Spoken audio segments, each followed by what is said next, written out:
ഇനി ബ്രാഞ്ചസ് അല്ലെങ്കിൽ types of ethics ആണ് നമ്മൾ പറയാൻ വേണ്ടിയിട്ട് പോകുന്നത്. അതായത് പലതരത്തിലുള്ള എത്തിക്സ് ഉണ്ടെന്നുള്ളത് നമ്മൾ പറഞ്ഞല്ലോ. അല്ലെങ്കിൽ എത്തിക്സ് പലതരം ഉണ്ടെന്ന്, റോങ്ങും റൈറ്റും ലോഫുള്ളും പിന്നെ അൺലോഫുള്ളും ഉണ്ടെന്നൊക്കെ പറഞ്ഞല്ലോ. അപ്പോൾ നമുക്ക് നോക്കാം ഏതൊക്കെയാണ് ടൈപ്സ് ഓഫ് എത്തിക്സ് എന്നുള്ളത് നമുക്ക് ജസ്റ്റ് ഒന്ന് നോക്കാം. പ്രധാനമായിട്ടും 4 തരത്തിലുള്ള എത്തിക്സാണ് ഉള്ളത്. അത് ഏതൊക്കെയാണെന്ന് വെച്ചാൽ, 1 normative ethics, 2 meta ethics, 3 applied ethics, 4 moral ethics എന്നുള്ളതാണ്. അപ്പോൾ ആദ്യത്തതിലേക്ക് നമുക്ക് കിടക്കാം. നോർമേറ്റീവ് എത്തിക്സ് എന്ന് പറയുന്നത്, അപ്പോൾ എത്തിക്സുകളിൽ ഏറ്റവും ലാർജസ്റ്റ് ആയിട്ടുള്ള അല്ലെങ്കിൽ വൈഡസ്റ്റ് ആയിട്ടുള്ള ഏറ്റവും ബൃഹത്തായിട്ടുള്ള ഒരു എത്തിക്സാണ് ഏതെന്ന് പറയുന്നത് നോർമേറ്റീവ് എത്തിക്സ് എന്ന് പറയുന്നത്. അപ്പോൾ ഈ പോർഷൻ്റെ അവസാന ഭാഗങ്ങളിൽ നമുക്ക് നോർമേറ്റീവ് എത്തിക്സിനെ കുറിച്ച് കൂടുതൽ പഠിക്കാനുണ്ട്. അപ്പോൾ നമുക്ക് ആദ്യം നോർമേറ്റീവ് എത്തിക്സിനെ കുറിച്ച് പറയാൻ പറ്റുന്ന ഒരു വാക്ക് എന്ന് പറയുന്നത് normative ethics is the largest branch of ethics എന്നുള്ളത് അല്ലേ. ഇനി എന്താണ് നോർമേറ്റീവ് എത്തിക്സ് ചെയ്യുന്ന കാര്യം എന്ന് നമുക്ക് നോക്കാം അല്ലേ. നോർമേറ്റീവ് എത്തിക്സ് ചെയ്യുന്ന കാര്യം deals with how individuals can decide the correct moral action that they should take in a given situation of ethical nature. ഒരു സന്ദർഭത്തിൽ എത്തിക്കലായിട്ടുള്ള ഡിസിഷൻ എടുക്കാൻ വേണ്ടിയിട്ട് അല്ലെങ്കിൽ കറക്റ്റായിട്ടുള്ള മോറൽ ആക്ഷൻ എടുക്കാൻ വേണ്ടിയിട്ട് ഒരാളെ സഹായിക്കുന്നുണ്ടെങ്കിൽ അതിനെ നമ്മൾ നോർമേറ്റീവ് എത്തിക്സ് എന്ന് വിളിക്കുന്നു. ഓക്കെ, അതായത് ഒരു അനാഥനായിട്ട് നടക്കുന്ന ഒരു കുട്ടി വഴിയരികിൽ കണ്ടു കഴിഞ്ഞാൽ ആ കുട്ടിയെ കൊണ്ട് ബാലവേല ചെയ്യിപ്പിക്കുന്നതും ആ കുട്ടിയെ നേരെ അതിൻ്റെ രക്ഷിതാക്കളെ കണ്ടെത്തിയിട്ട് ആ രക്ഷിതാക്കൾക്ക് കൊടുക്കുന്നത്, ഇങ്ങനെ 2 സിറ്റുവേഷൻസ് ഉണ്ട്. അപ്പോൾ നോർമേറ്റീവ് എത്തിക്സ് എന്ന് പറയുന്നത് ആ ഒരു അനാഥനായിട്ടുള്ള ബാലനെ കണ്ട് അവനെ അവനെ ഏറ്റെടുത്ത് അതിൻ്റെ യഥാർത്ഥ ഉടമസ്ഥരെ അല്ലെങ്കിൽ ആ കുട്ടിയുടെ യഥാർത്ഥ പാരൻസിനെ ഏൽപ്പിക്കുമ്പോൾ അത് നോർമേറ്റീവ് എത്തിക്സ്. രണ്ടാമത്തെ സിറ്റുവേഷൻ എന്ന് പറയുന്നത് അത് നോർമേറ്റീവ് അല്ലാത്ത എത്തിക്സാണ്. അപ്പോൾ എന്താ, മോറൽ ആക്ഷനാണ്. മോറൽ എന്ന് വെച്ചാൽ സദാചാരപരമായിട്ടുള്ള ഒരു ആക്ഷൻ എടുക്കാൻ ഒരാളെ അല്ലെങ്കിൽ അങ്ങനെ ഒരു തീരുമാനം എടുക്കാൻ ഒരാളെ സഹായിക്കുന്നുണ്ടെങ്കിൽ അല്ലെങ്കിൽ അയാളെ എങ്ങനെ എടുക്കുന്നുവോ അതിനെ നമ്മൾ എന്ത് വിളിക്കുന്നു, നോർമേറ്റീവ് എത്തിക്സ് എന്ന് നമ്മൾ വിളിക്കുന്നു. ഇനി നോർമേറ്റീവ് എത്തിക്സ് എന്ന് പറയുന്നത് എത്തിക്കൽ ആക്ഷൻ്റെ ഒരു സ്റ്റഡീനെയാണ് നമ്മൾ ഇത് പറയുന്നത് നോർമേറ്റീവ് എത്തിക്സ് എന്ന് പറയുന്നത്. അപ്പോൾ അതൊരു ഫിലോസഫിക്കൽ എത്തിക്സിൻ്റെ ഒരു ഭാഗമാണ് അല്ലേ. കുറേ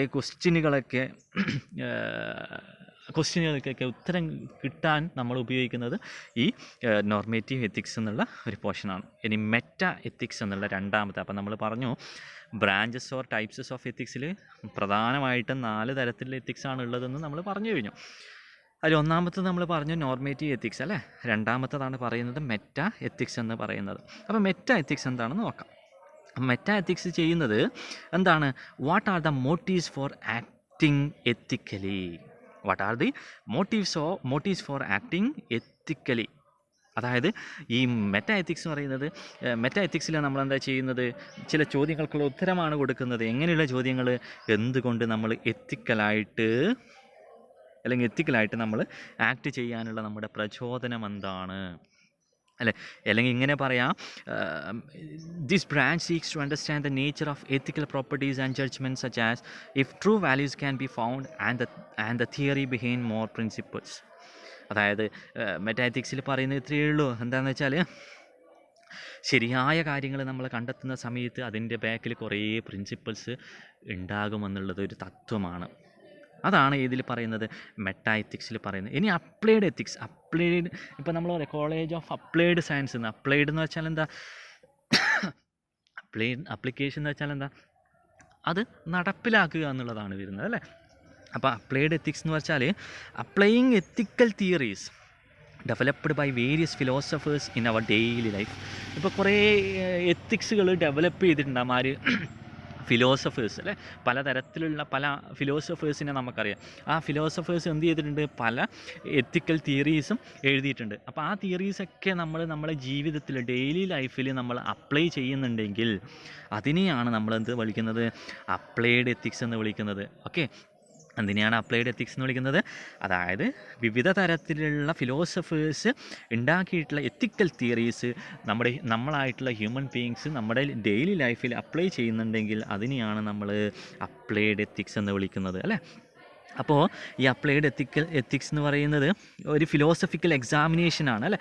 ഏത് നമ്മുടെ മോറൽ സ്റ്റാൻഡ് പോയിന്റിൽ അല്ലെങ്കിൽ മോറൽ പോയിന്റ് ഓഫ് വ്യൂവിൽ ഒരു എത്തിക്കൽ എക്സാമിനേഷൻ ആണെന്നാണ് പറയുന്നത്. അത് നമ്മുടെ സ്വകാര്യ ജീവിതത്തിൽ, നമ്മുടെ തുറന്ന ജീവിതത്തിലൊക്കെയുള്ള നമ്മുടെ മോറൽ ജഡ്ജ്മെൻറ്റ് എങ്ങനെയാണ് എന്ന് പറയുന്നതിനെയാണ് നമ്മൾ എന്ത് വിളിക്കുന്നത്, നമ്മൾ അപ്ലൈഡ് എത്തിക്സ് എന്ന് വിളിക്കുന്നത്. ഇനി നെക്സ്റ്റ് ലാസ്റ്റ് വണ്ണാണ് പറയുന്ന കാര്യം, അപ്ലൈഡ് എത്തിക്സ് കഴിഞ്ഞാൽ അടുത്തതാണ് മോറൽ എത്തിക്സ് എന്ന് പറയുന്നത്. ഓക്കെ, മോറൽ എന്ന് വെച്ചാൽ എന്താ, സദാചാരം എന്നൊക്കെ നമ്മൾ പറയുമല്ലേ. അപ്പോൾ മോറൽസ് എന്ന് പറയുമ്പോൾ എത്തിക്സ് അല്ലെങ്കിൽ ഡിസ്ക്രിപ്റ്റീവ് എത്തിക്സ് എന്ന് നമ്മൾ അതിനെ വിളിക്കും കേട്ടോ. മോറൽ എത്തിക്സിൻ്റെ വേറൊരു പേരാണ് ഡിസ്ക്രിപ്റ്റീവ് എത്തിക്സ് എന്ന് വിളിക്കുന്നത്. അപ്പോൾ ഡിസ്ക്രിപ്റ്റീവ് എത്തിക്സ് എന്ന് പറയുമ്പോൾ അല്ലെങ്കിൽ മോറൽ എത്തിക്സ് എന്ന് പറയുന്നത് ഒരു സ്റ്റഡിയാണ്, ഹ്യൂമൻ ബിഹേവിയറിൻ്റെ ഒരു സ്റ്റഡിയാണ് അല്ലേ. എന്താണ്, as a consequence of belief about what is right and what is wrong or good or bad in so far as that behaviour is useful or effective അല്ലേ. ജീവിതത്തിൽ ശരി എന്താണ്, ജീവിതത്തിൽ തെറ്റെന്താണ്, ജീവിതത്തിൽ നല്ലതെന്താണ്, ജീവിതത്തിൽ മോശം എന്താണ്, ജീവിതത്തിൽ ഉപയോഗപ്രദം എന്താണ്, ജീവിതത്തിൽ ഉപയോഗപ്രദമല്ലാത്തതെന്താണ് എന്നൊക്കെ മനസ്സിലാക്കി തരുന്നതിനെയാണ് നമ്മൾ ഇത് വിളിക്കുന്നത്. അല്ലെങ്കിൽ അത്തരത്തിലുള്ള ആ ഹ്യൂമൻ ബിഹേവിയർ, ഇപ്പം ഞാൻ ഇത് ശരിയാണ് ഇത് തെറ്റാണ് എന്ന് പറയുന്നുണ്ട്. അപ്പം എന്തുകൊണ്ട് ഞാൻ അതിനെ ശരിയാണെന്ന് പറയുന്നു, എന്തുകൊണ്ട് ഞാൻ അതിനെ തെറ്റാണെന്ന് പറയുന്നു, അങ്ങനെയുള്ള കാര്യങ്ങൾ പഠിക്കുന്ന ഒരു ബ്രാഞ്ച് ഓഫ് എത്തിക്സിനെയാണ് നമ്മൾ എന്ത് വിളിക്കുന്നത്, മോറൽ എത്തിക്സ് എന്ന് വിളിക്കുന്നത് അല്ലേ. അപ്പോൾ പ്രധാനമായിട്ടും എത്ര തരത്തിലുള്ള എത്തിക്സ് ഉണ്ടെന്ന് നമ്മൾ പറഞ്ഞു, 4 തരത്തിലുള്ള എത്തിക്സ് ഉണ്ട്. അത് ഏതൊക്കെയാണ്, normative ethics, meta ethics, applied ethics and moral ethics എന്നുള്ള 4 ഭാഗങ്ങളാണ് നമ്മൾ പറഞ്ഞിട്ടുള്ളത് അല്ലേ. അപ്പോൾ എത്തിക്സിനെ കുറിച്ചിട്ട് ഇത്രയൊക്കെ കാര്യങ്ങൾ പറഞ്ഞ സ്ഥിതിക്ക് നമുക്ക് അടുത്തതായിട്ട് പറയേണ്ടത് എന്താണ്, ഒബ്ജക്റ്റീവ്സ് ഓഫ് എത്തിക്സ് ആണ്. അപ്പോൾ നമ്മൾ പറഞ്ഞു, ഫീച്ചേഴ്സിലൂടെ പറഞ്ഞു എന്താണ് എത്തിക്സ് എന്നുള്ളത്, നമ്മൾ അതിൻ്റെ ഫീച്ചേഴ്സിലൂടെ പറഞ്ഞു അല്ലേ. ഇനി നമ്മൾ പറഞ്ഞത് എന്തായിരുന്നു, ഏതൊക്കെ തരത്തിലുള്ള എത്തിക്സ് ഉണ്ട് എന്നുള്ളത് നമ്മൾ പറഞ്ഞു കഴിഞ്ഞു. ഇനി പ്രധാനമായിട്ട് നമ്മൾ ഡിസ്കസ് ചെയ്യേണ്ടത് ഈ എത്തിക്സിൻ്റെ ജീവിതത്തിൽ അല്ലെങ്കിൽ നമ്മുടെ ഓരോ ഹ്യൂമൻ ബീയിങ്ങിൻ്റെ ലൈഫിൽ അല്ലെങ്കിൽ എന്തിനാണ് എത്തിക്സ് എന്നുള്ളത് നമ്മൾ ഡിസ്കസ് ചെയ്യാൻ വേണ്ടിയിട്ട് പോവുകയാണ്. അപ്പോൾ ഫസ്റ്റ് ഒബ്ജക്റ്റീവ് ഓഫ് എത്തിക്സ് എന്ന് പറയുന്നത് എന്താണ്, ഈ എത്തിക്സിൻ്റെ പ്രധാനപ്പെട്ട ലക്ഷ്യം എന്ന് പറയുന്നത് to define the greatest good of a man and establish a standard for the same അല്ലേ. ഓരോ മനുഷ്യനെ സംബന്ധിച്ചിടത്തോളം അവൻ്റെ നല്ല കാര്യമെന്ത്, അവൻ്റെ ഏറ്റവും നല്ല കാര്യമെന്ത്, അവൻ്റെ ജീവിതത്തിന് ഒരു നിലവാരം എങ്ങനെ വെക്കാം, ഈ കാര്യമാണ് ഏതിലൂടെ ചെയ്യുന്നത്, ഏത് ലക്ഷ്യമാക്കുന്നത്, എത്തിക്സ് ലക്ഷ്യമാക്കുന്നത് അല്ലേ. അപ്പോൾ ഓരോ ആൾക്കും എന്തുണ്ട്, എത്തിക്സ് ഉണ്ടെന്നുള്ള കാര്യം നമുക്ക് അറിയാവുന്നതാണ് അല്ലേ. അപ്പോൾ ഓരോ ആളുടെ ജീവിതത്തിലെയും അവൻ്റെ ഗുഡായിട്ടുള്ള ബിഹേവിയർ എന്ത്, ഏറ്റവും ഗുഡായിട്ടുള്ള ബിഹേവിയർ എന്ത് അല്ലെങ്കിൽ ആറ്റിറ്റ്യൂഡ് എന്തെന്ന് സെറ്റ് ചെയ്യാൻ സഹായിക്കുന്നതിനെയാണ് നമ്മൾ എന്ത് വിളിക്കുന്നത്, അല്ലെങ്കിൽ സഹായിക്കാനാണ് എന്തുള്ളത്, എത്തിക്സ് ഉള്ളത്. ഇനി രണ്ടാമത്തെ ഒബ്ജക്റ്റീവ്, ആരുടെ ഒബ്ജക്റ്റീവ്, എത്തിക്സിൻ്റെ രണ്ടാമത്തെ ഒബ്ജക്റ്റീവാണ് പറയുന്നത് establish moral standards norms of behaviour. ഒരാൾ എങ്ങനെ നല്ല രീതിയിൽ പെരുമാറണം, എന്താണ് നല്ല പെരുമാറ്റം, എന്താണ് മോശം പെരുമാറ്റം, അത് തീരുമാനിക്കാൻ സഹായിക്കുന്ന അല്ലെങ്കിൽ നല്ലതെന്ത് മോശമെന്ത് ഒരാളെ സംബന്ധിച്ചിടത്തോളം എന്ന് നിർണ്ണയിക്കാൻ അല്ലെങ്കിൽ നിർവചിക്കാൻ സഹായിക്കുന്ന ഒന്നാണ് ഏത് പറയുന്നത്, എത്തിക്സ് എന്ന് പറയുന്നതെന്നാണ് പറയുന്നത്. അതാണ് രണ്ടാമത്തെ ഒബ്ജക്റ്റീവ്. അല്ലെങ്കിൽ ഓരോ മനുഷ്യൻ്റെയും സ്വഭാവത്തിലെ നല്ലതെന്ത് മോശമെന്ത് നല്ല കാര്യങ്ങൾ എന്ത് എന്ന് നിർണ്ണയിക്കുക എന്നുള്ളതാണ് ആരുടെ ഒബ്ജക്റ്റീവ് എന്ന് പറയുന്നത്, നമ്മുടെ എത്തിക്സിൻ്റെ ഒബ്ജക്റ്റീവ് എന്ന് പറയുന്നത്. ഇനി അടുത്തൊരു ഒബ്ജക്റ്റീവാണ് പറയുന്നത് an overall study of human behaviour അല്ലേ. ഓരോ മനുഷ്യൻ്റെയും സ്വഭാവത്തിനെ അല്ലെങ്കിൽ പെരുമാറ്റത്തിനെ പഠിക്കുന്നതിനെയാണ് നമ്മൾ എന്ത് വിളിക്കുന്നത്, അല്ലെങ്കിൽ പഠിക്കാനാണ് എന്ത് വേണ്ടത്, എത്തിക്സ് ഉപയോഗിക്കുന്നതെന്നാണ് പറയുന്നത്. അല്ലെങ്കിൽ എത്തിക്സ് ജീവിതത്തിൽ ഓരോ ആളുടെയും സ്വഭാവം പഠിക്കുകയാണ് ചെയ്യുന്നത്. അയാളുടെ മുഴുവനായിട്ട് മോറൽ സദാചാരപരമായിട്ട് എന്ത് കാര്യങ്ങളാണ് നല്ലത്, സദാചാരപരമല്ലാത്തത് ഇമ്മോറലായിട്ടുള്ള കാര്യങ്ങൾ എന്തൊക്കെ എന്ന് കൃത്യമായി പഠിക്കുന്നതിനെയാണ് നമ്മൾ എന്തുകൊണ്ട് അല്ലെങ്കിൽ എന്ത് ഉപയോഗിച്ച് കണ്ടെത്തുന്നത്, നമ്മുടെ എത്തിക്സ് ഉപയോഗിച്ച് കണ്ടെത്തുന്നത്. ഇനി 4ാമത്തെ ഒബ്ജക്റ്റീവാണ് പറയുന്നത് apply judgement upon human behaviour based on these standards and norms. അല്ലേ, അപ്പോൾ എത്തിക്സിലൂടെ നമ്മൾ എന്ത് സെറ്റ് ചെയ്യുന്നുണ്ട്, ജീവിതത്തിൽ ചില റൂൾസും റെഗുലേഷൻസും സ്റ്റാൻഡേർഡ്സും സെറ്റ് ചെയ്യുന്നുണ്ട്. അപ്പോൾ ആ റൂൾസും സ്റ്റാൻഡേർഡ്സും റെഗുലേഷൻസിനൊക്കെ അടിസ്ഥാനപ്പെടുത്തിയിട്ടാണോ ഒരാൾ ജീവിക്കുന്നത് എന്ന് മനസ്സിലാക്കുക എന്നുള്ളതാണ് എത്തിക്സിൻ്റെ അടുത്തൊരു ലക്ഷ്യമെന്ന് പറയുന്നത്. ഇനി നെക്സ്റ്റാണ് പറയുന്നത് സജസ്റ്റ് മോറൽ ബിഹേവിയർ അല്ലെങ്കിൽ prescribes recommendation about dose and tones. അല്ലേ, അപ്പോൾ ഓരോ ആൾക്കും എന്ത് കൊടുക്കുക, ഇന്നത് ചെയ്യാം, ഇന്നത് ചെയ്യാൻ പാടില്ല, ഇന്നത് നല്ലതാണ്, ഇന്നത് മോശമാണ് എന്ന് വേർതിരിച്ച് പറഞ്ഞു കൊടുക്കുക എന്നുള്ളതാണ് ബിസിനസ് എത്തിക്സിൻ്റെ വേറൊരു ലക്ഷ്യമായിട്ട് പറയുന്നത്. അതായത് ഓരോ വ്യക്തിയും നമ്മുടെ ലോകത്ത് ജീവിക്കുന്ന ഓരോ ആൾക്കും ഓരോ തരത്തിലുള്ള പെരുമാറ്റമാണ് ഉള്ളത്. അപ്പോൾ ഈ ഓരോ തരത്തിലുള്ള പെരുമാറ്റം വന്നത് ഓരോ എത്തിക്സിൻ്റെ ബേസിലാണ്. ഇപ്പോൾ എന്നെ അല്ലെങ്കിൽ എക്സ് എന്നുള്ളൊരു വ്യക്തിയെ സംബന്ധിച്ചിടത്തോളം കള്ള് കുടിക്കുക എന്ന് പറയുന്നത് നല്ലതല്ല, മോശമാണ്, സമൂഹത്തിനെ സംബന്ധിച്ചിടത്തോളം, വീട്ടിനെ സംബന്ധിച്ചിടത്തോളം, വ്യക്തിയെ സംബന്ധിച്ചിടത്തോളം മോശമായിട്ടുള്ള ഒരു പ്രവർത്തനമാണെന്ന് അയാൾ വിശ്വസിക്കുന്നു. നേരെ മറിച്ച് വൈ എന്നുള്ള ഒരാൾ മദ്യപിക്കുന്നത് തെറ്റല്ല, അത് നല്ലതാണ്, ആരോഗ്യത്തിന് പ്രശ്നമാണ്, ഒരു ജീവിതമേ ഉള്ളൂ, അത് നമ്മൾ ആസ്വദിക്കണം എന്നൊക്കെ വിശ്വസിക്കുന്ന വേറൊരു തരത്തിലുള്ള വൈ എന്നുള്ള ഒരാൾ. അപ്പോൾ അയാൾക്ക് അങ്ങനെ ഒരു പെരുമാറ്റം വന്നത് അയാളുടെ എത്തിക്സിൽ അല്ലെങ്കിൽ അയാളുടെ ജീവിതത്തിൽ അത് നല്ലതാണെന്നുള്ളതാണ് പറയുന്നത്. ഗുഡ്. മറ്റൊരാളെ സംബന്ധിച്ചിടത്ത് അതേ സാധനം ബാഡ് എന്ന് പറയുന്നു. അപ്പോൾ എത്തിക്സ് എന്ന് പറയുന്നത് ഓരോ ആൾക്കും ഓരോ രീതിയിലാണ്. അപ്പോൾ എത്തിക്സ് എന്തിനാണ് പ്രധാനമായിട്ട് ഉപയോഗിക്കുന്നത്? എത്തിക്സ് ഉപയോഗിക്കുന്നത് ഒരേ ഒരു കാര്യത്തിൽ അല്ലെങ്കിൽ ഒന്നിലധികം കാര്യങ്ങൾക്ക് ഉപയോഗിക്കുന്നുണ്ടെങ്കിലും അതിൽ ഏറ്റവും ഇമ്പോർട്ടൻ്റ് ആയിട്ടുള്ള കാര്യമെന്ന് പറയുന്നത് ഡസ് ആൻഡ് ഡോൺസ്. അല്ലേ, ഇന്നത് ചെയ്യാൻ വേണ്ടി പാടില്ല എന്ന് ആൾക്കാർക്ക് മനസ്സിലാക്കി കൊടുക്കാൻ വേണ്ടിയിട്ടാണ് ഉപയോഗിക്കുന്നത്, നമ്മൾ എത്തിക്സ് ഉപയോഗിക്കുന്നത്. അല്ലേ, ഇനി ലാസ്റ്റ് ഒബ്ജക്റ്റീവാണ് പറയുന്നത് one's opinion or attitude about human conduct is expressed in general. അല്ലേ, ഒരാളുടെ സ്വഭാവം അല്ലെങ്കിൽ ഒരാൾ പറയാണ് ഇന്നത് ചെയ്യാൻ പാടില്ല, ഇന്നത് ചെയ്യാൻ വേണ്ടിയിട്ട് പാടുണ്ട്, അല്ലെങ്കിൽ ഒരാളുടെ പ്രവർത്തനത്തിലൂടെ നമുക്ക് മനസ്സിലാകുകയാണ് ഇത് ചെയ്യാൻ വേണ്ടി പാടില്ല എന്ന്. അങ്ങനെ ഒരാളുടെയും പെരുമാറ്റത്തിലൂടെ അല്ലേ അത് മനസ്സിലാക്കി എടുക്കണമെങ്കിൽ അവിടെ എന്തുണ്ടെന്നാണ് പറയുന്നത്, അവിടെ ഒരു ആറ്റിറ്റ്യൂഡ് അല്ലെങ്കിൽ ഒരു എത്തിക്സ് ഉണ്ടെന്നുള്ളതാണ് പറയുന്നത്. അല്ലേ, അപ്പോൾ പ്രധാനമായിട്ടും നമ്മുടെ ബിസിനസ് എത്തിക്സ് നമ്മൾ ഡെയിലി ലൈഫിൽ ഉപയോഗിക്കാറുണ്ട്. അല്ലേ, ഡെയിലി ലൈഫിൽ എന്തിനാണ് ഉപയോഗിക്കുന്നത്? നമ്മുടെ ജീവിതത്തിൽ ശരി എന്ത്, നമ്മുടെ ജീവിതത്തിൽ തെറ്റെന്ത് എന്ന് മനസ്സിലാക്കണമെങ്കിൽ നമ്മൾ ഏതിനെ ഫോളോ ചെയ്തേ മതിയാകൂ? എത്തിക്സിനെ നമ്മൾ ഫോളോ ചെയ്തേ മതിയാകൂ. നമ്മുടെ ലോകത്തുള്ള എല്ലാ ആൾക്കാരും അവർ എത്തിക്സ് ഉണ്ടാക്കുന്നത് അല്ലെങ്കിൽ ജീവിക്കുന്നത് എത്തിക്സിൻ്റെ ബേസിലാണ്. ഓരോ ആൾക്കാരും ജീവിക്കുന്നത് എത്തിക്സിൻ്റെ ബേസിലാണ്. പലർക്കും പലതരത്തിലുള്ള എത്തിക്സാണ് ഉള്ളത്. അല്ലേ, അപ്പോൾ പലരും ജീവിക്കുന്നത് പലതരത്തിലാണെങ്കിലും അവർ ഓരോ കാര്യത്തിനെയും അവരുടെ സ്വഭാവ രൂപീകരണം നടക്കുന്നത് എത്തിക്സിൻ്റെ ബേസിലാണ്. ഫോർ എക്സാമ്പിൾ പറയുകയാണെങ്കിൽ ഞാൻ നേരത്തെ പറഞ്ഞത് ഒരാൾ കള്ളുകുടിയനായി മാറുന്നു. അല്ലേ, ആ കള്ളുകുടിയനായി മാറുന്ന സമയത്ത് അവൻ്റെ ചിന്താഗതി, അവൻ്റെ പെരുമാറ്റം എന്ന് പറയുന്നത് ഇങ്ങനെയാണ്, അവൻ്റെ ആറ്റിറ്റ്യൂഡ് ഇങ്ങനെയാണ്. കള്ളു കുടിക്കുന്നത് മോശമായിട്ടുള്ള ഒരു പ്രവൃത്തിയല്ല, ലോകത്തിലെ എല്ലാ ആൾക്കാരും കുടിക്കുന്നു എന്ന് പറയുന്നു. അവൻ അങ്ങനെ ചിന്തിക്കുന്നു. വേറൊരാൾ ചിന്തിക്കുന്നു കള്ളു കുടിക്കുന്നത് വളരെ മോശമാണ്, ആരോഗ്യത്തിനും സമൂഹത്തിനും കുടുംബത്തിനൊക്കെ മോശമാണെന്ന് അയാൾ ചിന്തിക്കുന്നു. അപ്പോൾ അയാളുടെ എത്തിക്സ് എന്ന് പറയുന്നത് അങ്ങനെയാണ്. അപ്പോൾ എന്താണ് ശരി, എന്താണ് തെറ്റ് എന്ന് ഒരാളെ കൃത്യമായി പഠിപ്പിക്കാൻ, മനസ്സിലാക്കിക്കാൻ നമുക്ക് ഉപയോഗിക്കാം?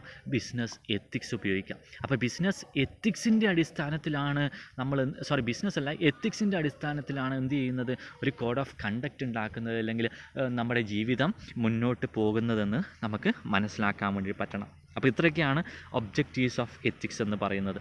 അടുത്തത് നമ്മൾ പറയാൻ വേണ്ടിയിട്ട് പോകുന്നത് normative science ethics business ethics എന്നുള്ളതാണ് അടുത്തത് നമ്മൾ പറയാൻ വേണ്ടിയിട്ട് പോകുന്നത്. അപ്പോൾ still we have not developed universally accepted values and norms for business അല്ലേ. ബിസിനസ്സിൽ എന്തുണ്ട്, നമ്മുടെ ജീവിതത്തിൽ എത്തിക്സ് ഉള്ളതുപോലെ തന്നെ നമ്മുടെ ബിസിനസ്സിലും എത്തിക്സ് ഉണ്ട് അല്ലേ. നമ്മുടെ സമൂഹത്തിനോട് ബിസിനസ്സിനൊക്കെ ഒരു കടപ്പാടുണ്ട് അല്ലേ. ഇപ്പോൾ പലപ്പോഴും നിങ്ങൾ കേൾക്കുന്ന ഒരു കാര്യമാണ്, ഇന്ന സാധനം വാങ്ങിച്ചു അത് ഉപയോഗിച്ചപ്പോൾ എനിക്ക് ഇങ്ങനെയുള്ള സൈഡ് എഫക്ട്സ് ഉണ്ടായി എന്നൊക്കെ നിങ്ങൾ കേൾക്കുകയാണ്. അപ്പോൾ അങ്ങനെയുള്ള ബിസിനസ് ഓർഗനൈസേഷനൊന്നും ഒന്നില്ല, ബിസിനസ് എത്തിക്സ് ഇല്ല. അപ്പോൾ കസ്റ്റമേഴ്സിന് വേണ്ടി പ്രവർത്തിക്കുന്ന, കസ്റ്റമേഴ്സിന് നല്ലത് ചെയ്യണം, നമ്മൾ ബിസിനസ് എക്സിസ്റ്റ് ചെയ്യുന്ന സമൂഹത്തിന് നല്ലത് ചെയ്യണമെന്ന് വിശ്വസിച്ച് പ്രവർത്തിക്കുന്ന ഓർഗനൈസേഷൻസിന് എന്തുണ്ട്, എത്തിക്സ് ഉണ്ട് അല്ലേ. അവരുടെ കോഡ് ഓഫ് കണ്ടക്റ്റ് എന്ന് പറയുന്നത് നല്ലതാണ്. അവരുടെ സ്റ്റൈൽ ഓഫ് മാനുഫാക്ചറിങ് അല്ലെങ്കിൽ അവരുടെ സ്റ്റൈൽ ഓഫ് മാനുഫാക്ചറിങ് അല്ലെങ്കിൽ അവരുടെ സ്റ്റൈൽ ഓഫ് പെർഫോമൻസ് എന്ന് പറയുന്നത് എന്താണ്, നല്ലതാണ് അല്ലേ. അപ്പോൾ നമുക്ക് ഇപ്പോഴും എന്തില്ല, ഒരു യൂണിവേഴ്സലി അക്സെപ്റ്റഡ് ആയിട്ടുള്ള വാല്യൂസും നോംസൊന്നും ഇല്ല ബിസിനസ്സിൽ. അപ്പോൾ അങ്ങനെ പറഞ്ഞാൽ എന്താ, ഒരു സ്ഥലത്ത് ബിസിനസ്സിൽ എത്തിക്കലായിട്ടെന്ന് തോന്നുന്ന കാര്യം വേറൊരു സ്ഥലത്ത് അൺഎത്തിക്കലായിരിക്കും. അതായത് ഒരു ബിസിനസ് ഫേമിൽ എത്തിക്കലാണെന്ന് അവർ ചിന്തിക്കുന്ന കാര്യം വേറൊരു ബിസിനസ് ഓർഗനൈസേഷനെ സംബന്ധിച്ചിടത്തോളം എത്തിക്കലായിരിക്കില്ല. അപ്പോൾ അതാണ് പറയുന്നത്, ഒരു യൂണിവേഴ്സലി അക്സെപ്റ്റഡ് ആയിട്ടുള്ള ബിസിനസ് എത്തിക്സ് നമുക്ക് ഇപ്പോഴും കിട്ടിയിട്ടില്ല എന്നുള്ളതാണ് പറയുന്നത്. അപ്പോൾ അതിന് വേണ്ടിയിട്ട് ആൾക്കാർ ശ്രമിച്ചുകൊണ്ടേ ഇരിക്കുകയാണ്. ബിസിനസ് എത്തിക്സ് എന്താണ്, ശരിയായ ബിസിനസ് എത്തിക്സ് എന്താണ്, തെറ്റായ ബിസിനസ് എത്തിക്സ് എന്ന് കണ്ടുപിടിക്കാൻ ആൾക്കാർ ശ്രമിച്ചുകൊണ്ടേ ഇരിക്കുന്നുണ്ട്. അപ്പോൾ ഇവിടെ പറഞ്ഞിട്ടിരിക്കുന്ന ഒരു കാര്യം ഇങ്ങനെയാണ്, business ethics is the application of general ethics ideas to business behaviour. Ethical business behaviour facilitate and promote good society, improve profitability, foster business relations and employee productivity. അപ്പോൾ എന്താണ് ബിസിനസ് എത്തിക്സ് എന്നുള്ളത് പ്രധാനമായിട്ട് ഇവിടെ പറയുന്നുണ്ട് അല്ലേ, സംസാരിക്കുന്നുണ്ട് അല്ലേ. നമുക്ക് കുറച്ച് എക്സാമ്പിൾസ് നോക്കാം. എന്താണ് നല്ല ബിസിനസ് എത്തിക്സ് എന്ന് പറയുന്നത്? നല്ല ബിസിനസ് എത്തിക്സ് എന്ന് പറയുന്നത് എന്താണ്, നല്ല എത്തിക്കലായിട്ട് ബിസിനസ് ചെയ്യുക. അതായത് ഒന്നും ഹിഡൻ ചെയ്യാതെ കസ്റ്റമേഴ്സിന് നല്ല രീതിയിലുള്ള സാധനങ്ങൾ കൊടുക്കുക. അതുകൂടാതെ നമ്മുടെ സമൂഹത്തിനെ പ്രൊമോട്ട് ചെയ്യുക. അതുകൂടാതെ ബിസിനസ്സിൻ്റെ ലാഭം വർദ്ധിപ്പിക്കുക. അതുകൂടാതെ എംപ്ലോയീസിൻ്റെ ഇടയിൽ നല്ല റിലേഷൻസും പ്രൊഡക്ടിവിറ്റിയും കൂട്ടുക. അവരുടെ ക്രിമിനൽ പെനാൽറ്റീസ്, ഇപ്പോൾ നിങ്ങൾ അന്ന് കഴിയുന്ന ഏതോ ഒരു പ്രൊഡക്റ്റ് കഴിച്ചിട്ട് അതിൽ ലെഡിൻ്റെ അംശം കൂടുതലാണെന്ന് നിങ്ങൾ മനസ്സിലാക്കിയിട്ടുണ്ട് അല്ലേ. അതുകൊണ്ട് എന്ത് ചെയ്തു, നമ്മുടെ ഗവൺമെൻറ് അത് എന്ത് ചെയ്തിട്ടുണ്ടായിരുന്നു, ബാൻ ചെയ്തിട്ടുണ്ടായിരുന്നു കുറച്ച് കാലത്തേക്ക് അല്ലേ. അപ്പോൾ അങ്ങനെയുള്ള കാര്യങ്ങൾ ചെയ്യാതിരിക്കുക, ക്രിമിനൽ പെനാൽറ്റീസ് വാങ്ങി വെക്കാതിരിക്കുക അല്ലേ. നമ്മൾ നിയമം പറയുന്ന രീതിയിലുള്ള ബിസിനസ് ചെയ്യുക അല്ലേ, നിയമപരമായിട്ടുള്ള എല്ലാ കാര്യങ്ങളും ചെയ്യുക എന്നുള്ളത് അല്ലേ. പിന്നെയോ അൺസ്ക്രൂപ്ലെസ് ആയിട്ടുള്ള എംപ്ലോയീസ്, കോമ്പറ്റീറ്റേഴ്സ്, അതായത് നമുക്ക് എപ്പോഴും കോമ്പറ്റീഷനും എംപ്ലോയീസൊക്കെ നല്ലതാണ്. പക്ഷേ ചില എംപ്ലോയീസ് നമ്മുടെ ബിസിനസ്സിനെ തകർക്കാനുള്ള എംപ്ലോയീസ് വരാറുണ്ട്. ചില കോമ്പറ്റീറ്റേഴ്സ് എന്ന് പറയുന്നത് നമ്മളെ എങ്ങനെയെങ്കിലും തകർത്താൽ മതിയെന്ന് വിശ്വസിക്കുന്ന കോമ്പറ്റീറ്റേഴ്സ് ഉണ്ട്. അപ്പോൾ അങ്ങനെയുള്ള ആൾക്കാരെയൊക്കെ ഒഴിവാക്കി നിർത്തുക. അതുകൂടാതെ എംപ്ലോയർ നല്ല രീതിയിൽ എംപ്ലോയീസിനെ ട്രീറ്റ് ചെയ്യുക. അതുകൂടാതെ ബിസിനസ്സിനകത്ത് ജോലി ചെയ്യുന്ന എംപ്ലോയീസിൻ്റെ ഇടയിൽ എപ്പോഴും എത്തിക്കലായിട്ടുള്ള ബിലീഫ്സ് കൊണ്ടുവരാൻ വേണ്ടിയിട്ട് ശ്രമിക്കുക അല്ലേ. അപ്പോൾ ഇതൊക്കെയാണ് എന്തെന്ന് പറയുന്നത്, ബിസിനസ് എത്തിക്സ് എന്ന് പറയുന്നത്. അപ്പോൾ ഒരു ഓർഗനൈസേഷൻ്റെ സക്സസ്, ഒരു ബിസിനസ് ഓർഗനൈസേഷൻ്റെ സക്സസ് എന്ന് പറയുന്നത് ആ ബിസിനസ്സിൻ്റെ എത്തിക്സും വാല്യൂസിനെയും ഡിപ്പെൻഡ് ചെയ്തിട്ടുണ്ടെന്നാണ് പറയുന്നത്. അപ്പോൾ ഒരു ഗുഡായിട്ടുള്ള ബിസിനസ് എത്തിക്സ് ഓർഗനൈസേഷൻ ഉണ്ടെങ്കിൽ തീർച്ചയായിട്ടും ആ ബിസിനസ് ഓർഗനൈസേഷന് ഭാവിയിൽ സക്സസ് ഉണ്ടാകുമെന്നുള്ളത് ഉറപ്പായിട്ടുള്ള കാര്യമാണ്. അപ്പോൾ എപ്പോഴും എന്ത് ചെയ്യണം, what is wrong and what is right to the business is definitely defined by the organization before starting its operations അല്ലേ. എപ്പോഴും എന്ത് ചെയ്യണം, എന്താണ് ശരി അല്ലെങ്കിൽ എന്താണ് തെറ്റ് എന്നൊരു ഓർഗനൈസേഷന് കൃത്യമായി മനസ്സിലാവണം. അവർ എന്ത് ചെയ്തിട്ടുണ്ടാവണം, വളരെ നേരത്തെ തന്നെ ബിസിനസ് സ്റ്റാർട്ട് ചെയ്യുന്നതിന് മുന്നേ തന്നെ ഓർഗനൈസേഷനിൽ ഇന്ന കാര്യങ്ങൾ ചെയ്യാം, ഇന്ന കാര്യങ്ങൾ ചെയ്യരുത് എന്ന് നേരത്തെ തന്നെ നിർണ്ണയിച്ച് വെച്ചിട്ടുണ്ടാകണം. എങ്കിൽ മാത്രമേ ആ ബിസിനസ് ഓർഗനൈസേഷന് എന്തുണ്ടാകുകയുള്ളൂ, ഒരു നിലനിൽപ്പുണ്ടാകുകയുള്ളൂ എന്നാണ് പറയുന്നത്. അത് മാത്രം പോരാ, ഒരു ബിസിനസ് ഓർഗനൈസേഷന് ഫെയർനെസ് വേണം, സത്യസന്ധത വേണം, ഇൻറ്റഗ്രിറ്റി വേണം. എല്ലാ ആൾക്കാരും ഒന്നാണ്. കോമ്പറ്റീറ്റേഴ്സിന് ക്രൂവൽ മെൻറ്റാലിറ്റിയുടെ കാണാൻ വേണ്ടിയിട്ട് പാടില്ല. കമ്മിറ്റ്മെൻറ്റ്സ് ആൻഡ് ടു എഗ്രിമെൻറ്റ്സ് വേണം അല്ലേ. സമൂഹത്തിനോടും എംപ്ലോയീസിനോടും മറ്റുള്ള കോമ്പറ്റീറ്റേഴ്സിനോടും എക്സ്റ്റേണൽ എൻവിറോൺമെൻറ്റ്സിനോടും ഒരു കമ്മിറ്റ്മെൻറ്റ് വേണം. ബ്രോഡ് മൈൻഡ്നെസ് വേണം, ക്രൂക്കഡ് മൈൻഡ്നെസ് ആവാൻ പാടില്ല. എല്ലാം സത്യസന്ധമാകണം, സുതാര്യമാകണം. അല്ലേ? അത് മാത്രം പോരല്ല, കൺസിഡറേറ്റ്നെസ്, അതായത് ബാക്കിയുള്ളവർ പറയുന്ന കാര്യങ്ങൾ മറ്റുള്ളവരെ കൺസിഡർ ചെയ്യാൻ വേണ്ടിയിട്ട് പറ്റണം, അല്ലേ? പിന്നെയോ ഹ്യൂമൻ എസ്റ്റീംസിനും സെൽഫ് റെസ്പെക്റ്റിനൊക്കെ പ്രോപ്പർ ഇമ്പോർട്ടൻസ് കൊടുക്കണം. ഇത്രയൊക്കെ ചെയ്താൽ മാത്രമാണ് അവിടെ എന്തുണ്ടെന്ന് പറയാൻ വേണ്ടിയിട്ട് നമുക്ക് പറ്റുക, അവിടെ ബിസിനസ് എത്തിക്സ് ഉണ്ടെന്ന് നമുക്ക് പറയാൻ വേണ്ടിയിട്ട് പറ്റുക. അപ്പോൾ ഓരോ ഓർഗനൈസേഷനെ സംബന്ധിച്ചിടത്തോളം, ഓരോ വർക്ക് പ്ലേസിനെ സംബന്ധിച്ചിടത്തോളം what is right and what is wrong എന്ന് പറയുന്നത് ഡിഫറെൻ്റ് ആയിട്ടുള്ള ഒരു കൺസെപ്റ്റാണെന്ന് നമുക്ക് മനസ്സിലാക്കാൻ വേണ്ടിയിട്ട് പറ്റണം, അല്ലേ? അപ്പോൾ ഒരു മോറൽ കോമ്പസ് ആണ് എന്ന് പറയുന്നത് നമ്മുടെ ബിസിനസ് എത്തിക്സ് എന്ന് പറയുന്നത്, അല്ലേ? അതെന്ത് ചെയ്യുന്നുണ്ട്, ആൾക്കാരുടെ പോയി അത് ആക്ടിവിറ്റീസായിട്ട്, അത് കൊമേഴ്ഷ്യൽ ഓപ്പറേഷൻസ് ആയിട്ട് മാറിക്കൊണ്ടേയിരിക്കുന്നുണ്ട് എന്നുള്ള കാര്യം നമ്മൾ മനസ്സിലാക്കേണ്ടതായിട്ടുണ്ട്. അപ്പോൾ ഇനി നമ്മൾ ശരിക്കും പറയാൻ വേണ്ടിയിട്ട് പോകുന്നത് ഡെഫിനിഷൻസ് ഓഫ് ബിസിനസ് എത്തിക്സ് എന്നുള്ളതാണ് നമ്മൾ പറയാൻ വേണ്ടിയിട്ട് പോകുന്നത്. അപ്പോൾ ഡെഫിനിഷൻസ് ഓഫ് ബിസിനസ് എത്തിക്സ് എന്നുള്ളത് നമുക്ക് നെക്സ്റ്റ് ക്ലാസ്സിൽ പറയാം. ഇന്നത്തേക്ക് ഇത്രയും പോർഷൻസ് നമുക്ക് മതിയാകും. അപ്പോൾ നമ്മൾ പറഞ്ഞത് എത്തിക്സ് എന്താണെന്നും ബിസിനസ് എത്തിക്സ് എന്താണെന്നുമാണ് നമ്മൾ ഇവിടെ പറഞ്ഞത്. അപ്പോൾ ഇന്നത്തേക്ക് ഇത്രയും മതി. ഓക്കെ.